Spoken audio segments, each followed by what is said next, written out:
Berita Hijrah 21 Muharram 9 September, mi goreng dan air Milo buat 42 pelajar sakit. Proses dadah di rumah.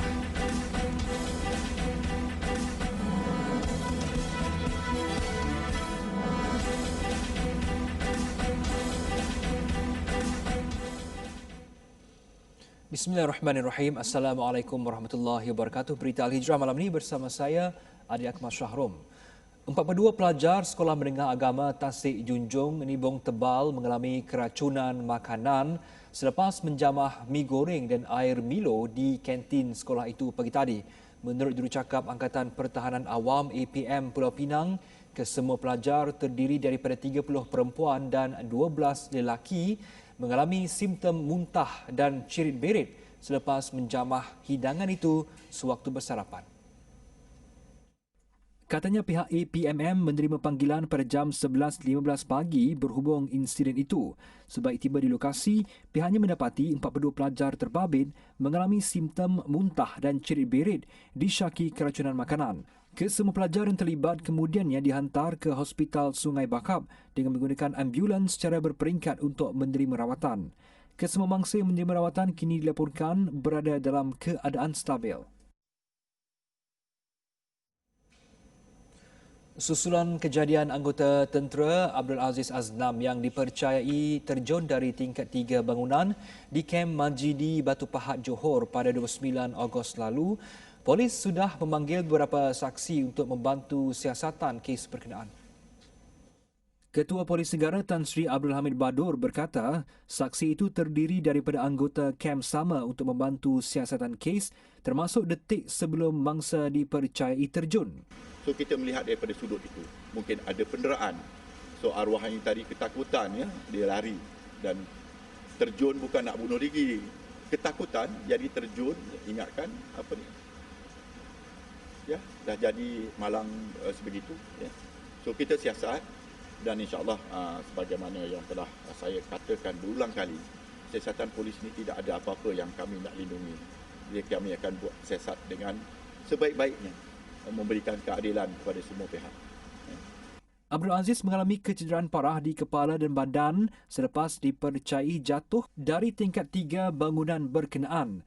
Selepas 9 hari menerima rawatan di unit rawatan rapi ICU, Allahyarham menghembus nafas terakhir 3 hari lepas. Abangnya Muhammad Amirul Naim, 22 tahun, mendakwa adiknya sebelum ini mengadu sering menjadi mangsa buli di kem tentera itu.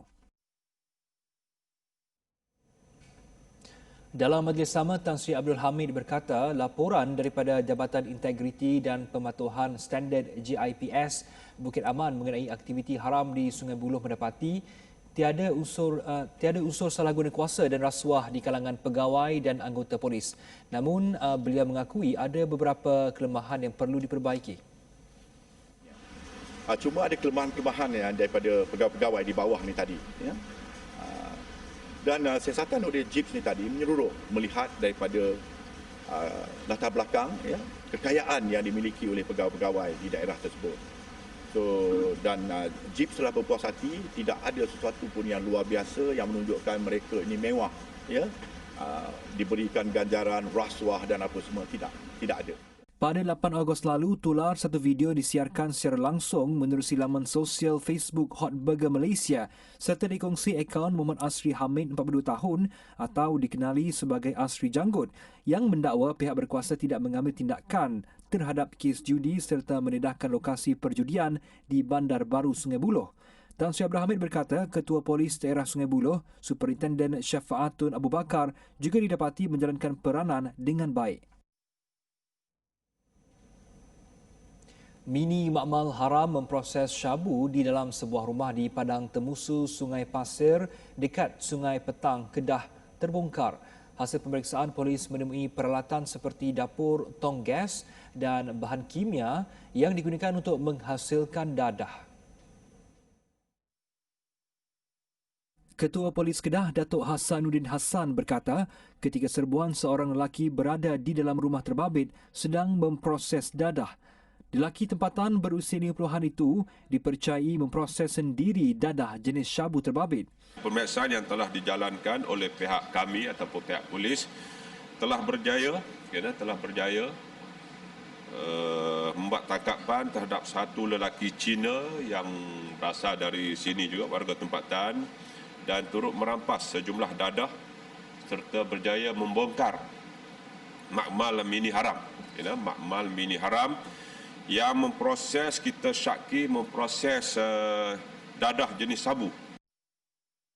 Hasil ujian saringan air kencing mendapati suspek positif dadah jenis metafetamin dan morfin. Polis masih menjalankan siasatan lanjut berhubung penahanan suspek sama ada ia membabitkan rangkaian lain atau sebaliknya.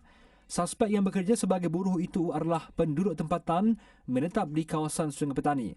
Dia direman bermula 8 September hingga 14 September untuk membantu siasatan. Berdasarkan rekod, suspek pernah ditahan kerana terbabit dengan dadah mengikut Seksyen 3B Akta Dadah Berbahaya ADB 1952 dan 2 kes jenayah iaitu Seksyen 457 Kanun Keseksaan dan Seksyen 380 Kanun Keseksaan.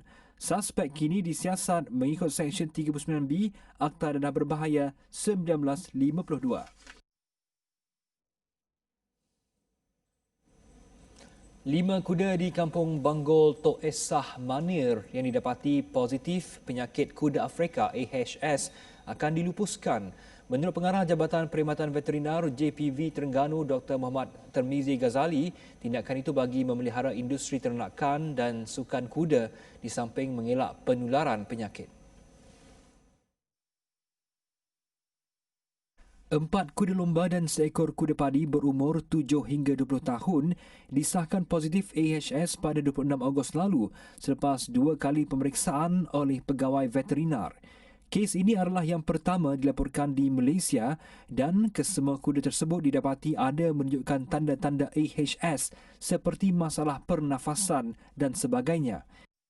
Maksudnya kalau kuda tu dah positif kena lupus, itu saja. Jadi contoh gini, kenapa buat macam isu saya adalah untuk menjaga industri, kan? Pertama, tak mau terjaga kepada kuda-kuda lain. Satu. Nombor dua adalah acara-acara yang melibatkan kuda di Malaysia, terutama di Terengganu.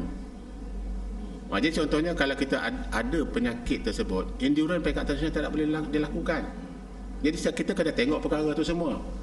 JPV telah memeriksa sampel setiap kuda di kawasan 5 km radius di mana kesemuanya negatif AHS serta mengutip sampel nyamuk untuk analisa lanjut. Beliau ditemui di pejabat ECERDC Cawangan Terengganu di Kuala Terengganu siang tadi.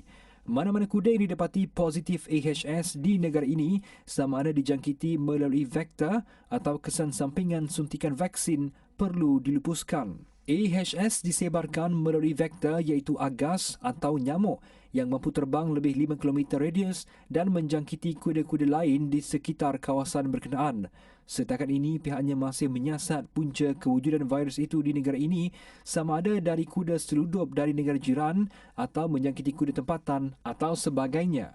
AHS adalah merupakan mimpi buruk bagi penggiat industri kuda seluruh dunia kerana peratusan kematian yang tinggi sehingga 90% serta sangat mudah berjangkit melalui vektor. Kongres Kesatuan Pekerja-Pekerja di dalam Perkhidmatan Awam QPEX berharap dapat bertemu Perdana Menteri Tan Sri Muhyiddin Yassin dalam masa terdekat untuk membincangkan 5 tuntutan termasuk kenaikan gaji dan pembendikan kenaikan pangkat time base yang belum dilaksanakan walaupun sudah diumumkan kerajaan.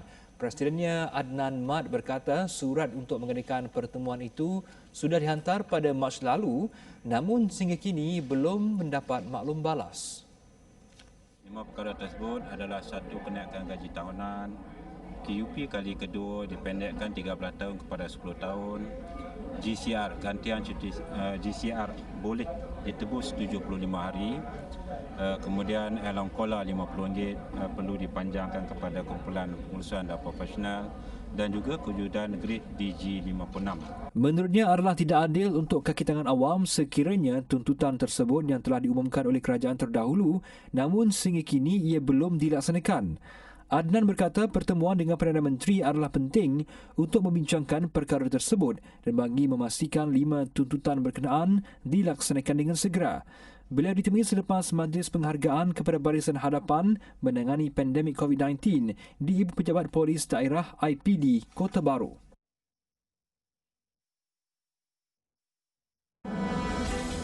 Atap bocor, lantai reput.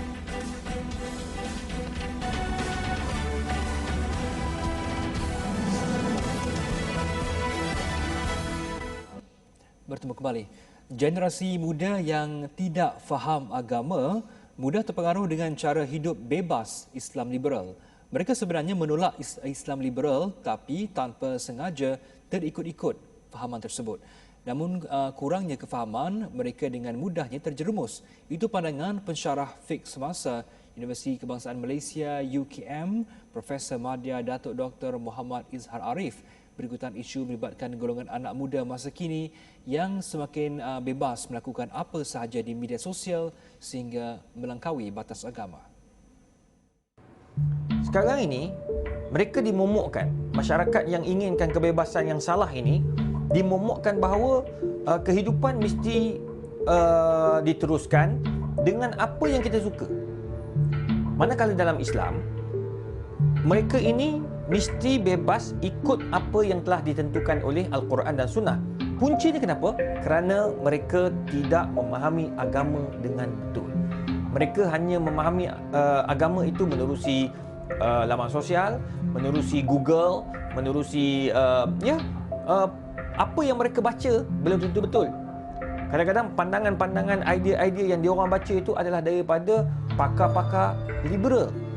Tambah Profesor Madya Datuk Dr. Muhammad Izhar, anak muda masa kini seharusnya perlu cakna dan memperbanyakkan bahan bacaan bagi membolehkan mereka sedar dan faham dengan setiap perkara yang diperjuangkan atau dilakukan. Okey, saya melihat bahawa anak muda pada hari ini, dia orang tak suka liberal. Dia tahu, liberalism ni tak betul, liberalism ni tak betul. Tapi pada hakikatnya, perbuatan dia itu adalah liberal. Awak tak suka, awak setuju tak dengan liberalism? Oh, saya cukup tak suka dengan liberalism. Apa dia? Entah. Itu masyarakat kita. Jadi dia orang kena tahulah apa yang mereka suka, apa yang mereka perjuangkan dan apa yang mereka tak suka, dan apa benda yang perlu kita tinggalkan. Itu benda yang perlu kita ambil perhatian, dan anak-anak muda kita sebenarnya saya tegaskan kena banyak membaca sebenarnya.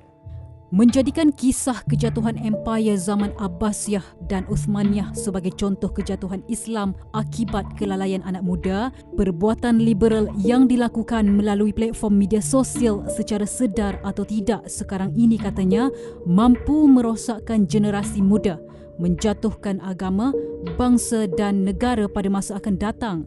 Oleh itu, katanya, tiba masanya kerajaan perlu lebih tegas dan memberi penekanan khusus terhadap isu liberalism, iaitu dengan mewujudkan dasar baru agar tindakan dan hukuman dapat diambil ke atas mereka, terutamanya ke atas ibu bapa kepada anak-anak di bawah umur yang melakukan aksi terlarang di media sosial.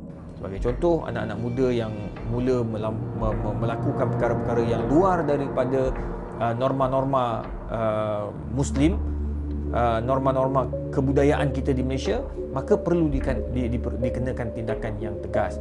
Cuma undang-undang yang ketat perlulah diambil perhatian oleh pihak-pihak berwajib, ya, untuk mengambilkan tindakan yang ketat. Kalau untuk COVID, penyebaran tentang maklumat COVID yang salah boleh kenakan tindakan yang berat, kenapa tidak pada isu-isu akidah? Kenapa tidak dengan isu-isu syariat? Selain itu, katanya ibu bapa juga perlu memperkukuhkan institusi kekeluargaan dalam membentuk anak-anak agar tidak mudah terpengaruh dengan dakwah liberalism. Sarannya lagi, tindakan tegas lain seperti membenarkan orang ramai untuk membuat laporan terhadap perbuatan yang mempunyai unsur-unsur liberalism atau perbuatan terlarang seperti aksi-aksi lucah, lesbian, gay, bisexual dan transgender LGBT dan lain-lain wajar dilakukan. Kita Kita ke laporan seterusnya.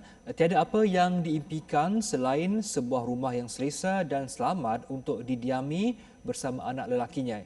Itulah impian ibu tunggal Nur Azura Syamsuddin, 32 tahun, yang tinggal di rumah pusaka yang usang di kampung Bukit Anak Dara, Kijal, Kemaman sejak 4 tahun lalu. Dari luar, rumah ini tampak biasa. Namun, apabila melangkah ke dalam, segalanya berbeza. Rumah Nur Azura rosak teruk, atap bocor, lantai reput dan dinding berlubang. Ia tidak sesuai untuk pembesaran anaknya Muhammad Saiful Azim Rizwan, 8 tahun. Namun, mana mungkin dengan gajinya sebagai pembantu kedai makan RM600 sebulan, ia mampu memperbaikinya. Hidup mereka berdua tambah sukar apabila hujan lencun dalam rumah sendiri. Saya cuma nak kata orang nak macam rumah orang lain. Ada tempat berteduh, maknanya dok tinggi dok benda ni. Tiap malam kalau saya tidur, bila ada angin ke ada ribut ke, saya mesti duduk tidur. Hati saya mesti duduk tenang. Saya dok minta pun nak jadi senang, dok minta nak kaya. Biarlah sekadar cukup makan je sebab saya tidur. Saya pun kerja bukan gaji mahal pun. Kadang-kadang bayar motor pun dok lepas. Nak belanja pun dok lepas. Tapi agak mak ayuh je lah tempat saya bergantung. Menurut Azura, dia sudah memohon pelbagai bantuan untuk membaiki rumah. Namun kesemuanya tidak berjaya menyebabkan dia hampir putus asa. Dia juga hidup dalam kebimbangan kerana atap berisiko diterbangkan angin jika ribut atau rumah dimasuki binatang berbisa melalui dinding dan lantai yang berlubang. Azura juga pernah mengalami kecederaan selepas terpijak lantai reput dan terpaksa bercuti beberapa minggu sehingga tidak dapat mencari nafkah. Itulah first time hidup saya pernah jatuh.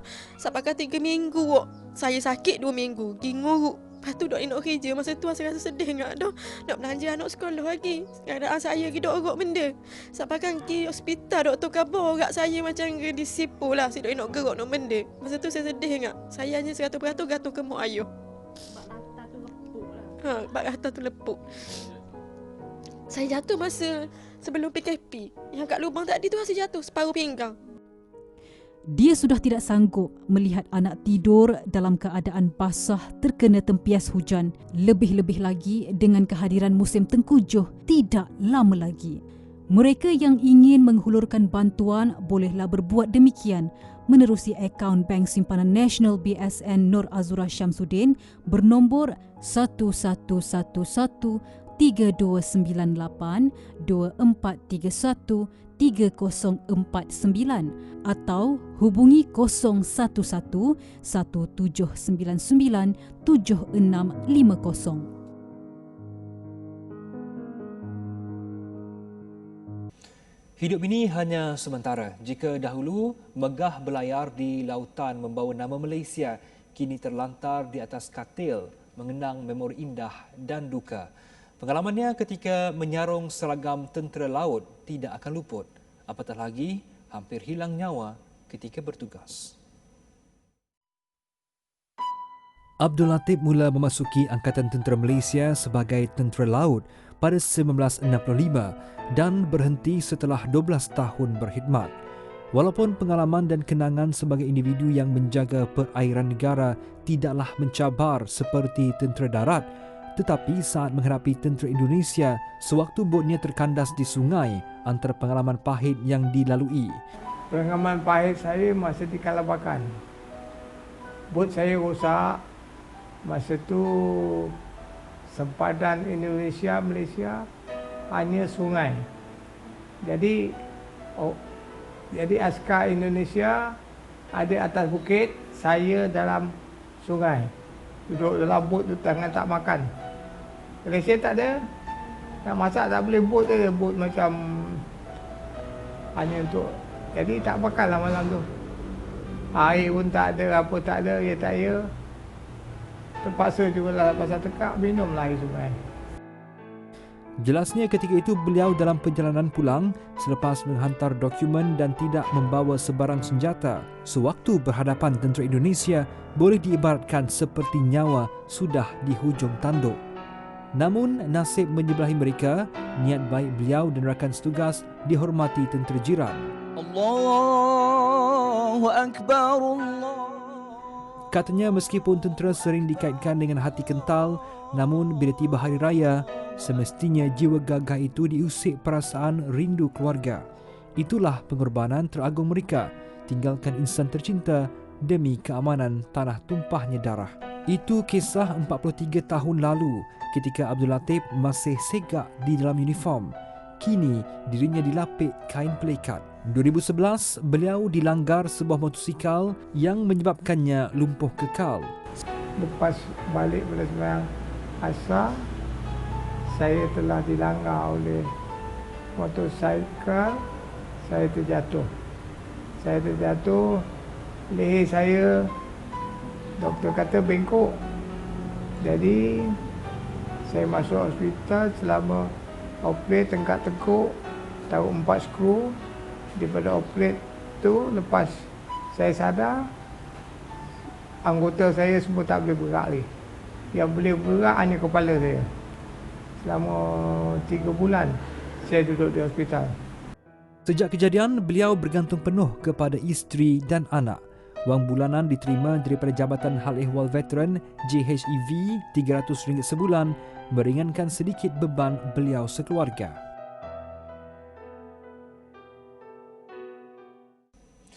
Sudah 63 tahun negara mengecap kemerdekaan. Hargailah pengorbanan yang telah dilakukan oleh perwira negara. Menyumbanglah ke tabung pahlawan Angkatan Tentera Malaysia sekarang.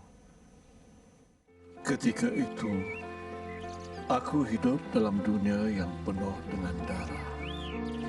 Tapi, hatiku masih di sini. Di tanah kelahiranku, yang takkan pernah lelah aku pertahankan.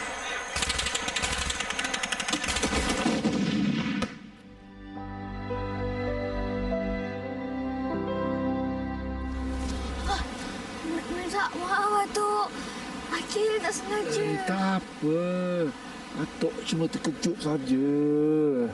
Selagi nadi masih berdenyut, akan ku teruskan sisa perjuangan ini. Mereka yang ku kenali kini telah tiada. Yang tinggal hanya nama menjadi sejarah.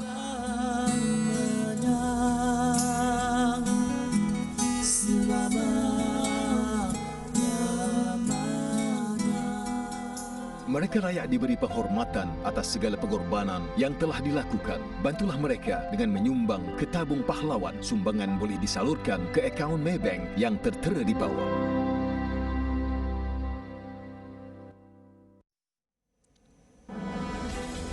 Robot pun pakai mask.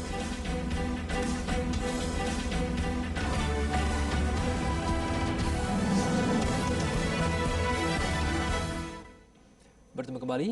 Pelbagai usaha dilakukan bagi memastikan orang ramai patuh SOP pencegahan COVID-19. Di Perancis, sebuah robot yang digelar Robocop mampu mengesan dan mengingatkan orang ramai supaya memakai pelitup muka. Robot setinggi 120 cm itu bukan sahaja berkebolehan mengesan individu yang tidak memakai pelitup muka, malah ia juga mampu mengesan dan menasihati mereka yang tidak memakainya dengan sempurna. Setelah individu itu mematuhi arahannya, robot berkenaan akan mengucapkan terima kasih. Menurut perekannya SoftBank Robotics, robot berkenaan disasar untuk digunakan di tempat awam seperti pusat beli belah, sekaligus memudahkan pihak pengurusan untuk memantau tahap kepatuhan SOP setiap pengunjungnya. Robot pintar itu berharga antara €17,000 hingga €20,000. Kerajaan Arab Saudi membelanjakan lebih 137 juta rial atau kira-kira 157 juta ringgit untuk membina hospital khusus untuk unta. Dengan keluasan 70,000 meter persegi, ia adalah yang terbesar di dunia. Terletak di Bandar Buraidah, Hospital Veterinar Salam mula beroperasi Julai tahun ini. Ia dilengkapi kemudahan canggih untuk merawat penyakit yang dihidapi unta, termasuk melakukan pembedahan dan radiologi. Selain merawat, hospital itu juga berfungsi sebagai pusat kajian dan pembangunan pembiakan baka-baka unta. Pembukaan hospital itu disambut baik penternak-penternak unta tempatan. Malah, ada yang sanggup memandu lebih 600 km untuk merawat unta mereka. Unta adalah haiwan istimewa yang menjadi lambang sejarah di Arab Saudi. Di Indonesia, tular di media sosial video memaparkan seekor harimau yang terlalu kurus di sebuah zoo. Haiwan itu adalah antara tarikan pengunjung ke Zoo Maharani di Jawa Timur. Koordinator pemasaran zoo berkenaan, Julie Tri Wahyuning Tias, mengesahkan bahawa video berkenaan adalah harimau Sumatera di zoo itu. Bagaimanapun katanya saiz haiwan itu berbeza dengan harimau spesies lain. Harimau Sumatera lazimnya lebih kurus, ia tidak sebesar harimau jenis lain. Mungkin jarak antara kedudukan individu yang merakam video itu juga jauh dengan haiwan berkenaan menyebabkan ia nampak amat kurus. Selain itu katanya usia harimau berkenaan juga sudah tua, iaitu lebih 10 tahun. Sekian berita Al-Hijrah. Jangan lupa menonton analisis dengan tajuk Isu Air Selangor, Apa Punca? Bersama Syafina Sinus 9 malam ini dan juga Globe Al-Hijrah Arab 8.45 malam di Facebook TV Al-Hijrah bersama Hanan Abdul Rahman. Saya Adek Masyarum. Assalamualaikum warahmatullahi wabarakatuh.